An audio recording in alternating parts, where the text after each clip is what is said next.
Menurut kamu aja lah ya. Kebanyakan anak-anak muda memikirkan kalau mengalir tuh kayak gimana sih?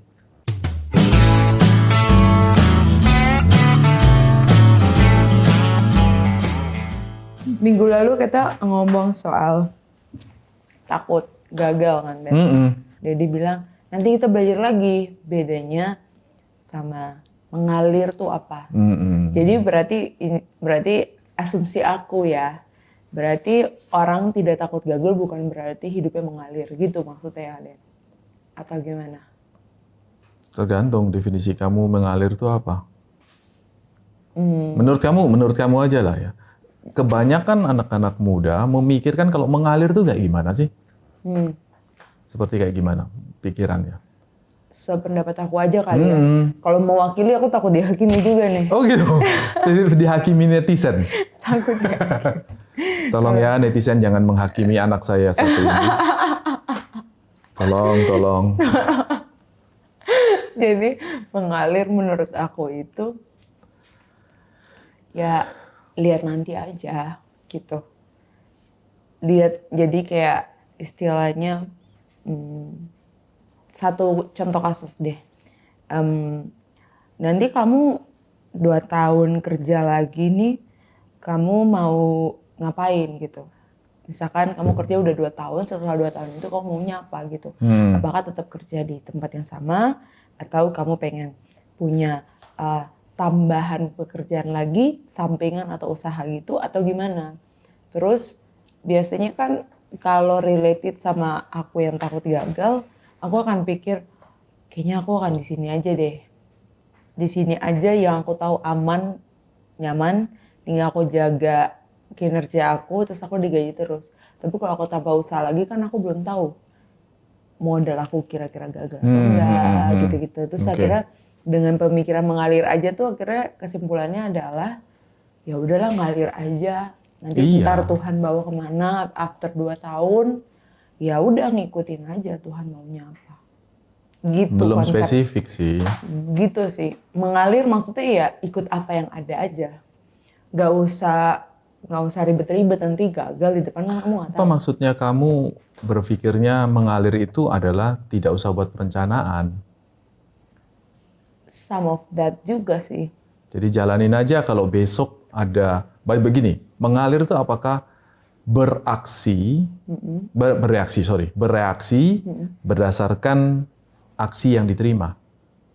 Bereaksi berdasarkan aksi yang diterima. Maksudnya begini, misalkan besok hujan, baru mikir, oh ya gimana ya? Bukan nyiapin sebelum hujan gitu ya? Ya, apakah seperti kayak gitu maksudnya? Betul, sebetulnya itu. Jadi nanti pas udah, ntar tiba-tiba mau di PHK, kita baru mikirin 1 bulan sebelumnya. Jadi ngalir aja, nanti Tuhan terjadi apa kita baru ngikut. Jadi kayak istilahnya, apapun yang terjadi itu berdasarkan izinnya Tuhan. Gitu, proses berpikir tentang mengalir itu. Nah, apakah itu bisa mengatasi rasa takut? Takut Nggak juga gagal? sih. Enggak kan? Nggak sama sekali malah. Karena tetap takut. Tetap takut dan kayaknya resikonya lebih besar gitu. Lebih takut lagi. Iya, lebih takut lagi karena konsep mengalir yang kamu bilang. Mungkin anak-anak muda, saya nggak tahu seberapa dari antara para pendengar itu yang mendengarkan podcast ini punya pikiran bahwa mengalir itu seolah-olah tidak ada perencanaan. Iya. Iya toh, seperti kayak gitu. Memang beda kalau kita berbicara mengalir menurut caranya dunia, pemikiran dunia. Yang berbicara, ya sudahlah kalau kamu ditempatkan kayak air ya, kayak air. Kalau kotak kamu di sini, berarti kamu jalan sesuai dengan kotak itu. Kalau sungai, ya kalau belok ya ikut. Betul. Kalau dunia ke kanan ikut dan segala macam seperti kayak gitu mengalir kan? Betul. Iya. Ya benar sih kalau kayak gitu nggak perlu perencanaan sih. Tunggu aja kan. Iya. Menurut kamu hidup manusia seperti air nggak? Menurut aku enggak ya? Enggak deh. Enggak ya. Jadi mesti ada perencanaan ya. Betul. Kalau air nggak punya perencanaan kan? Iya. Oke. Tapi ini kan berarti kan apa ya?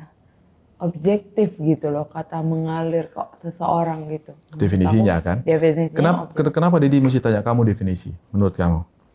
Ya karena balik lagi ke akunya sih. Karena dari jawaban kamu itu berasal dari sini, pengetahuan doang. Jadi waktu kamu ditanyakan sesuatu, kamu selalu akan mencari pengetahuan apa yang kamu sudah punya untuk menjawab. Iya. Jadi kumpulin pengetahuan-pengetahuan yang ada. Atau kamu akan menjawab berdasarkan keyakinan kamu. Iya. Nah, selalu ditanya definisi itu supaya tahu sebenarnya hati kamu di mana. Iya, ketahuan ya. Iya. Jadi kalau Dedi nangkep sih masih mengumpulkan pengetahuan. Iya. Jadi pasti takut deh. Takut salah jawab.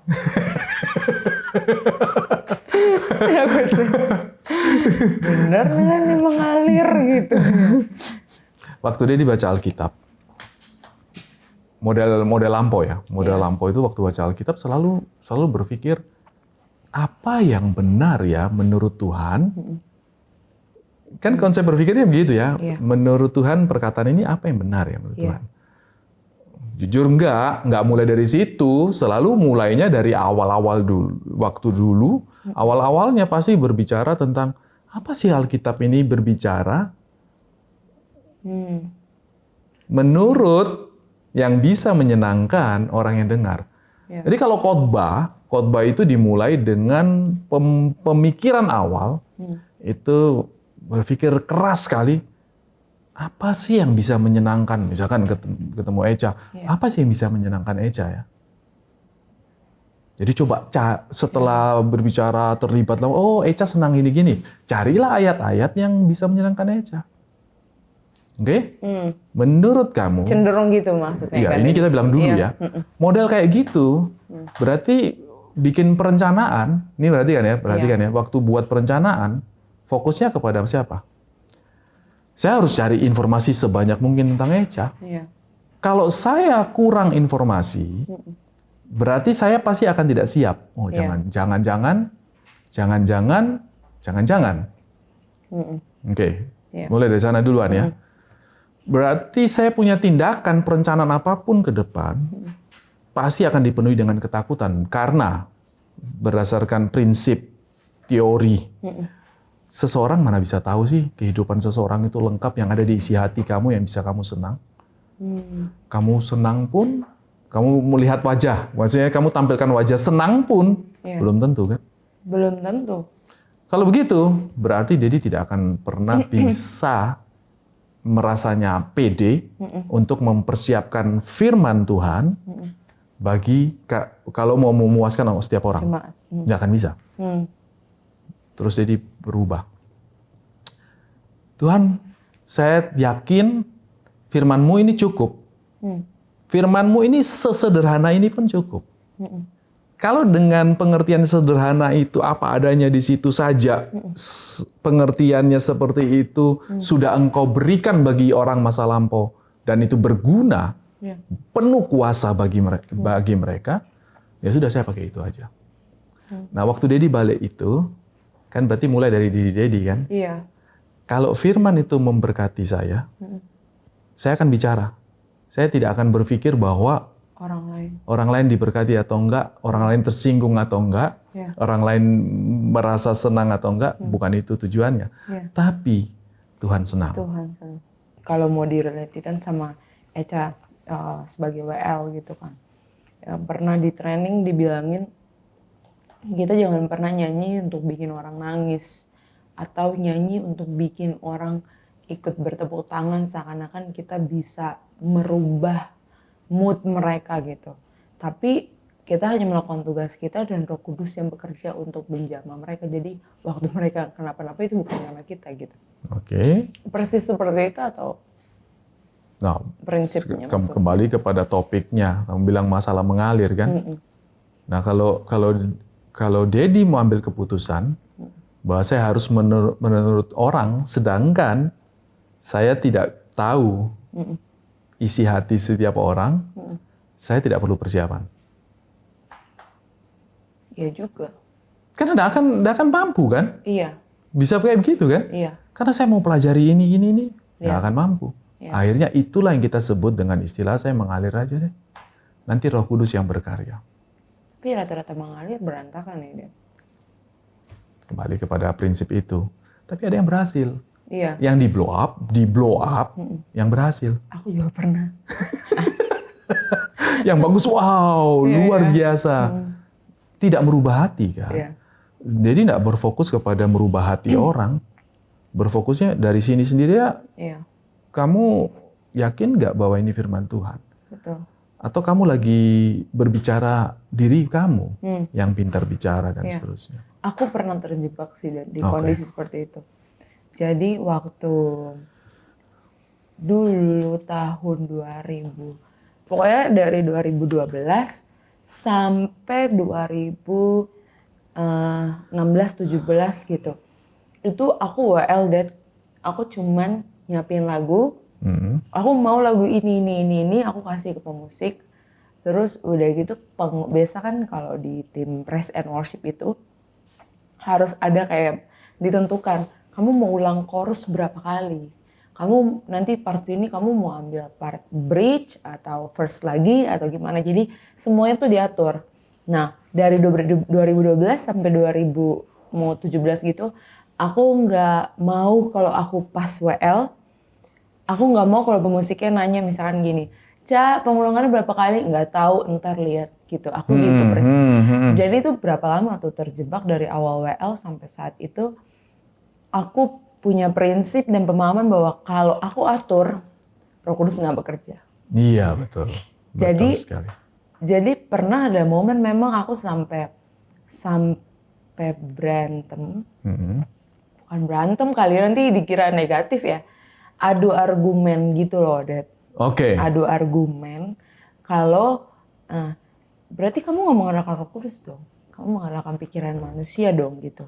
Oke, kita harus mengalir aja. Yang penting kita udah latihan, nadanya udah pas, chordnya udah pas, semuanya udah pas. Nanti entar mau diulang berapa kali, mau diulang berapa kali, ya udah.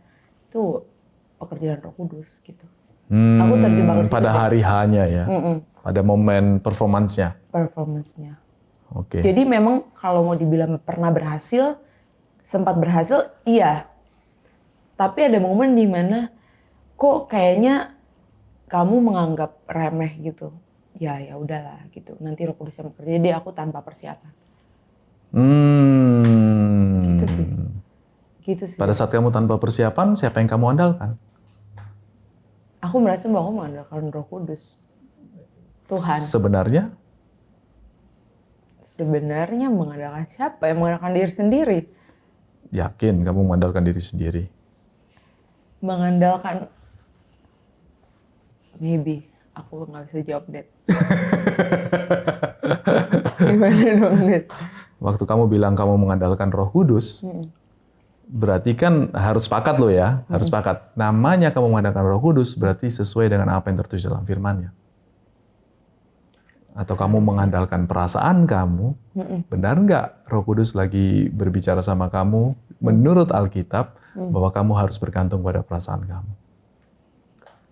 Jelas nggak ya? Enggak.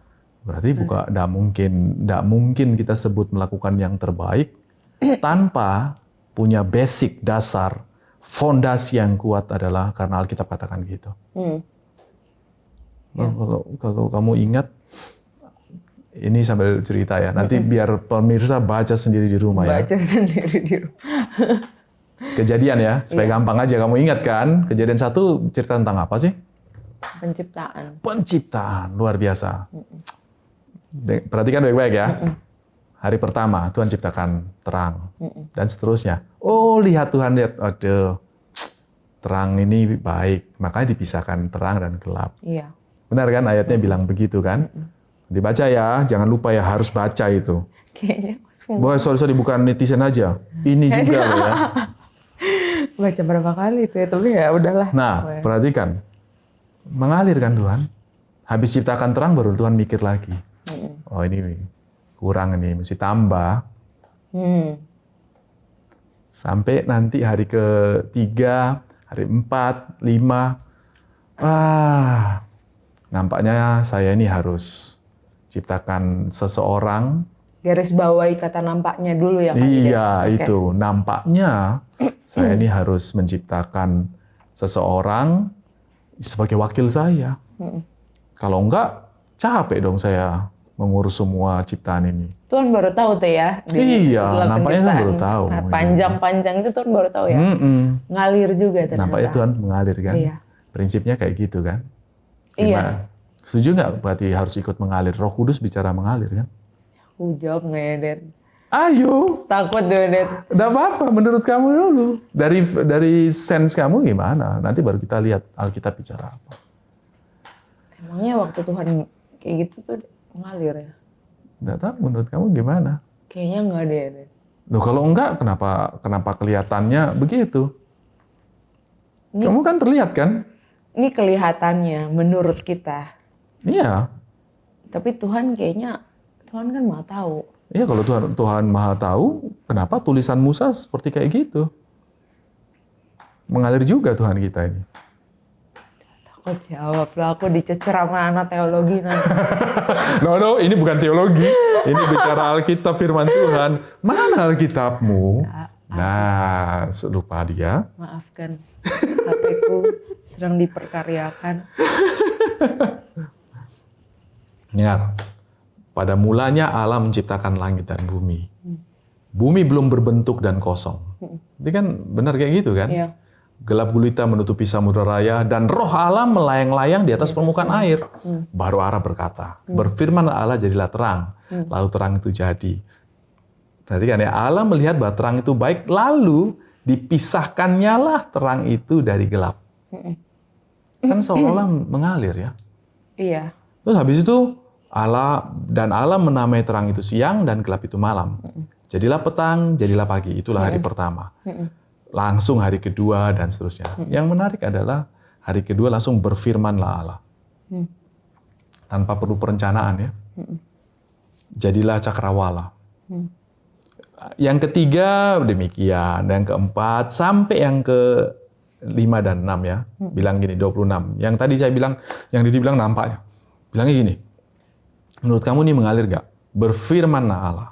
Baiklah kita menjadikan manusia menurut gambar dan rupa kita, supaya mereka berkuasa atas ikan-ikan di laut dan burung-burung di udara dan atas ternak dan atas seluruh bumi dan atas segala binatang melata yang merayap di bumi. Ayat berikutnya bicara gini, ayat 27. Maka Allah menciptakan manusia itu. Jadi kalimat berfirmanlah dalam konteks untuk manusia berbicara sesuatu yang ayo mari kita jadikan ini. Kelihatan ya satu pemikiran yang matang, yang sudah dipikirkan dengan matang, yang harus dipersiapkan dengan tujuan spesifik menguasai seluruh ciptaan sebelumnya. Ya. Baru setelah difirmankan, dia jadikan. Jadi perkataan Allah itu jadi. Kelihatan nggak bahwa Tuhan merencanakan? Merencanakan. Tanpa mengalir ya? Iya. Berarti dari pertama nggak mungkin. Nggak mungkin ngalir. Oke? Kalimat terakhir bilang gini, maka Allah melihat segala yang dijadikannya itu sungguh amat baik. Semua dijadikannya. Yang Dedi mau tutup dengan perkataan gini. Pasal 2 ayat 1. 1 dan 2. Demikianlah diselesaikan langit dan bumi dan segala isinya. Ketika Allah pada hari ke-7 telah menyelesaikan pekerjaan yang dibuatnya itu, saya ulangi ya, ketika Allah pada hari ke-7 telah menyelesaikan pekerjaan yang dibuatnya itu, berhentilah ia pada hari ke-7 dari segala pekerjaan yang telah dibuatnya itu. Lalu Allah memberkati hari ke-7 itu dan menguduskannya, karena pada hari itulah ia berhenti dari segala pekerjaan penciptaan yang telah dibuatnya. Nah, kalimat itu sangat sederhana. Implikasi yang paling kuat yang menurut Dedi untuk kita pikirkan bersama adalah... implikasi maksudnya aplikasi. Bukan. Aplikasi itu kan kamu mau praktekkan. Sesuatu yang... Implikasi itu berkaitan dengan ini bisa kena di berbagai macam kehidupan. Dampak. Ya, Impact. Lebih ke arah... ya nanti lihat di kamusnya aja lah, pakai kalimat kampus langsung situ tulisan di sana. Lebih tepatnya di situ daripada nanti kalau kita pakai definisi sendiri agak susah. Tapi dalam pikiran Dedi sangat sederhana itu kayak gini. Kalau kamu bilang aplikasi, kamu itu akan melakukan sesuatu berdasarkan prinsip. Jadi kamu lakukan satu berdasarkan prinsip. Iya. Kamu lulusan akunting, kamu pasti melakukan prinsip-prinsip akunting, dan kamu lakukan pekerjaan sistem keuangan. Iya. Oke? Tapi kalau implikasi, bagaimana pembelajaran yang kamu punya, itu kamu bisa terapkan, walaupun keuangan loh ya, tidak mesti harus di bidang keuangan. Bisa di hidup rumah tangga kamu supaya teratur. Bisa di hidup pribadi kamu, bacaannya supaya teratur. Bisa di sekolah, itu implikasi. Oke, penerapannya. Penerapannya tapi di berbagai bidang. area. Tapi kalau aplikasi kan hanya satu prinsip. Betul. Tapi implikasinya kemana ya? Ke sini bisa nggak ya? Ke sana bisa nggak? Betul. Iya. Di worship bisa nggak? Kayak gitu implikasi beda. Oke, kita lanjut. Nah, dengan konteks itu, kalau Musa menulis bahwa Allah itu menyelesaikan pekerjaannya pada hari ke-7, kata menyelesaikan, menurut kamu tanpa planning atau planning? Planning. Karena kata menyelesaikan kan berarti dia udah punya apa ya, kita bilangnya planning project-nya selesai gitu. Pasti ada gitu, project done gitu. Yap. Ya, Nah, kalau begitu berarti mengalir yang mana yang dipakai? tidak ada. Waktu kamu bicara kamu punya WL, mengalir mana yang kamu pakai? Mengalir versi, boleh nggak sih, Dad? Jadi pada saat itu tuh pemikirannya adalah waktu kita mulai pakai technical dari kita, waktu kita mulai kayak bener-bener technicalnya dipersiapin, semuanya mateng, berarti part Roh Kudusnya di mana? Pada saat itu pertanyaannya seperti itu. Iya. Jadi kayak terlalu well prepare. Nah, apakah kamu tidak merasa bahwa well prepare kamu? Saya jadi pakai istilah merasa ya supaya kamu ya. Atau lebih tepatnya mungkin lebih bagus gini. Nampaknya fokus kamu pada waktu itu ya, berfokus pada apa yang kamu rasa. Iya. Bukan apa yang kamu observasi. Bisa jadi. Jadi fokusnya kalau saya rasa, aduh ini jangan-jangan semua pemikiran pakai otak saya ini, otak loh ya, Iya. itu tidak ada Roh Kudus di sana. Bisa juga karena pengalaman sih, Dad. Oke, kan technical kamu bilang. Kamu Iya. atur ini, Mesti ulang sini, ntar part ini kita turunin, biar moodnya ntar kayak apa. betul. Nah kayak gitu. Jadi kayak kalau kamu kayak gitu terus part Roh Kudusnya di mana? Kalau semuanya kayaknya moodnya mau kamu bangun. Nah, Gitu. pertanyaannya, kamu pada waktu itu, kamu merasa nggak Tuhan ada? Kamu sebagai worship leader loh, kamu udah membangun tim. Sorry, waktu mengalir ya? Tidak, bukan pada hari H. Jadi maksudkan pada waktu persiapan. Pada waktu persiapan tuh rasa nggak bahwa hadirnya Roh Kudus saat itu? Atau kamu masih berpikir bahwa Roh Kudus akan hadir nanti, bukan sekarang? Kalau dia dibilang kayak gitu ya berarti aku masih menempatkan Roh Kudus datang pada hari itu. Iya. Jadi yang kayak kita bahas di podcast kemarin, seakan-akan Roh Kudus itu bisa masuk keluar. Iya, kita yang ngatur. Iya, kita yang ngatur. Jadi kayak, bener juga ya. Maksudnya waktu Dedi ngomong gitu aku baru kayak waktu persiapan, kayaknya seakan-akan nggak ada Roh Kudus. Jadi gimana caranya yang kita siapin itu supaya Roh Kudusnya datang pada hari Minggu. Yes.